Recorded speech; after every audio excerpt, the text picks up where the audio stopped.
नमस्कार दोस्तों, मैं अभिषेक सक्सेना बुकपीडिया हिंदी से 10 नवंबर 2025 की शाम दिल्ली के लाल किले के पास एक जोरदार धमाका हुआ। आवाज इतनी तेज थी कि पूरा इलाका हिल गया। लोग भाग रहे थे, सायरन बज रहे थे और चारों तरफ धुआं ही धुआं था। ये कोई आम हादसा नहीं था, ये था एक सुनियोजित आतंकी हमला जिसने पूरे देश को हिला दिया। जांच में पता चला कि धमाका एक सफेद Hyundai i20 कार में हुआ था। कार का मालिक पुलवामा, जम्मू कश्मीर का डॉक्टर उमर मोहम्मद। पुलिस को शक था कि ये जैश-ए-मोहम्मद यानी JEM से जुड़ा हुआ मॉड्यूल है। फॉरेंसिक टीम ने कार से बरामद किए गए टुकड़ों में अमोनियम नाइट्रेट और RDX के अंश पाए, यानी ये पूरी तरह तैयार किया गया IED ब्लास्ट था। प्रधानमंत्री नरेंद्र मोदी ने कहा, इस हमले के पीछे जो भी है उसे छोड़ा नहीं जाएगा। और तभी से शुरू हुई भारत की सबसे बड़ी इंटेलिजेंस हंट। दिल्ली में धमाके के कुछ ही घंटे बाद फरीदाबाद में एक चौंकाने वाली जानकारी सामने आई।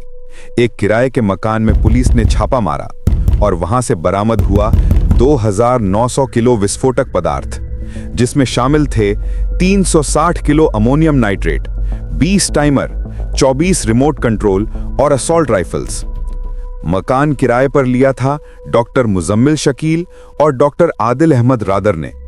दोनों कश्मीरी थे और पढ़े लिखे लोग, एक यूनिवर्सिटी में असिस्टेंट प्रोफेसर, दूसरा मेडिकल डॉक्टर। ये ही था आतंक का नया चेहरा, व्हाइट कॉलर टेररिज्म। आज आतंक का चेहरा बदल चुका है।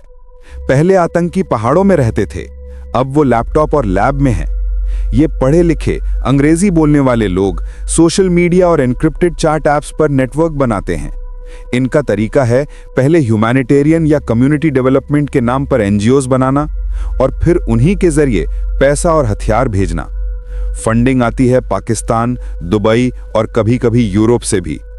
कई बार ये पैसे क्रिप्टो के जरिए ट्रांसफर किए जाते हैं ताकि कोई ट्रेस न मिले। पिछले एक महीने में भारत के अलग अलग राज्यों में 8 बड़े आतंकी मॉड्यूल पकड़े गए। गुजरात में ATS ने 3 आतंकी गिरफ्तार किए जो ISIS से जुड़े थे। पंजाब में पाकिस्तान से हथियारों की तस्करी करने वाला मॉड्यूल पकड़ा गया। राजस्थान में TPP यानी तहरीक-ए-तालिबान पाकिस्तान से जुड़े लोग गिरफ्तार हुए। दिल्ली और भोपाल में 2 फिदाई आतंकी पकड़े गए जो ISIS के लिए स्लीपर सेल की तरह काम कर रहे थे। सारे केस में एक बात कॉमन है, फंडिंग पाकिस्तान और सोशल मीडिया के जरिए। भारत की खुफिया एजेंसियों के मुताबिक पाकिस्तान की डीप स्टेट यानी ISI इन हमलों को डायरेक्ट या इनडायरेक्ट सपोर्ट देती है। इनका नया हथियार है डिजिटल जिहाद।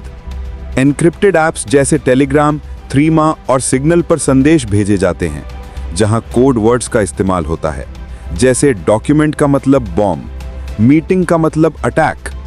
इनके नेटवर्क में cyber hackers, fake news creators और फंड कलेक्टर तक शामिल होते हैं। भारत सरकार ने आतंक के खिलाफ जीरो टॉलरेंस की नीति अपनाई है। NIA, रॉ और IB अब मिलकर AI और ड्रोन सर्वेलेंस से नेटवर्क ट्रैक कर रही हैं। देश भर में डिजिटल मॉनिटरिंग यूनिट्स बनाई गई हैं जो संदिग्ध सोशल मीडिया अकाउंट्स पर नजर रखती हैं। 26 देशों के साथ मिलकर भारत ने एक काउंटर टेररिज्म वर्किंग ग्रुप बनाया है जिससे अंतर्राष्ट्रीय आतंकवाद पर डेटा शेयरिंग हो सके। सुरक्षा सिर्फ सरकार की नहीं, हर नागरिक की जिम्मेदारी है।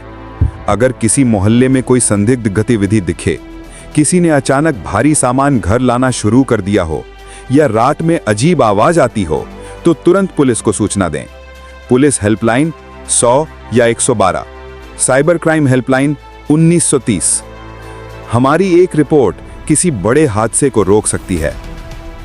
आतंक हमें डराने की कोशिश करता है, लेकिन भारत आज पहले से ज्यादा मजबूत है। ये देश सिर्फ एक जमीन नहीं, एक सोच है, एक भावना है। जब हम साथ खड़े रहते हैं तो कोई साजिश हमें हिला नहीं सकती। संदेह होने पर बोलिए, सजग रहिए और एकजुट रहिए, क्योंकि देश की ताकत हम सब की एकता में है। जय हिंद।